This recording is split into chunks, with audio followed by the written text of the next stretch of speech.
নদিয়ার ভারত বাংলাদেশ সীমান্তবর্তীর মধ্যে নদিয়ার ধুবুলিয়া থানা এলাকা পড়ছে। অর্থাৎ সেখান থেকে নদিয়ার চাপড়া হয়ে একদম সোজা চলে যাচ্ছে মুর্শিদাবাদের উদ্দেশ্যে। অর্থাৎ সেইখানেই গতকাল গভীর রাতে নদিয়ার ধুবুলিয়া থানা এলাকার পুলিশ বিশেষ কিন্তু টহলদারি চালাচ্ছিল। আর সেই সময় একটি ম্যাডোর গাড়ি করে প্রচুর সংখ্যক গরু পাচার করছিল পাচারকারীরা।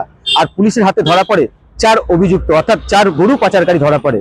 যদিও তাদের জিজ্ঞাসাবাদ করে জানতে পারে তারা মুর্শিদাবাদের উদ্দেশ্যে এই গরুগুলি পাচার করার চেষ্টা করছিল। তবে গতকাল গভীর রাতে পুলিশের এই বড় সাফল্য কিন্তু আবারও নজিরবিহীন ঘটনা। কারণ আমরা বারেবার দেখেছি নদিয়ার ভারত বাংলাদেশ সীমান্তবর্তী এলাকা দিয়ে ক্রমশই কিন্তু গরু পাচারের ঘটনা একাধিকবার ঘটেছে। আর সেইখানে কিন্তু বিগত তৃণমূল সরকার ক্ষমতা থাকাকালীন নীরব দর্শক ভূমিকায় পালন করছিল পুলিশ প্রশাসন। কিন্তু রাজ্যে ক্ষমতা এসছে বিজেপি, এরপরে গুন্ডা দমন আইন লাগু হয়েছে। আর গুন্ডা দমন আইন লাগু হতেই সদা তৎপর হয়েছে পুলিশ প্রশাসন। এইবার শুধু গরু পাচার নয়, নদিয়ার বিভিন্ন প্রান্তে যেসব পাচারকারীরা মাদকদ্রব্য থেকে শুরু করে বিভিন্ন পাচারকারীর সাথে যুক্ত, তাদেরকে একই হাতে কিন্তু লড়াই করছে পুলিশ প্রশাসন। গতকাল গভীর রাতে নদিয়ার ধুবুলিয়া থানা এলাকায় একইভাবে কিন্তু গরু পাচার রুখে দিল নদিয়ার ধুবুলিয়া থানার পুলিশ।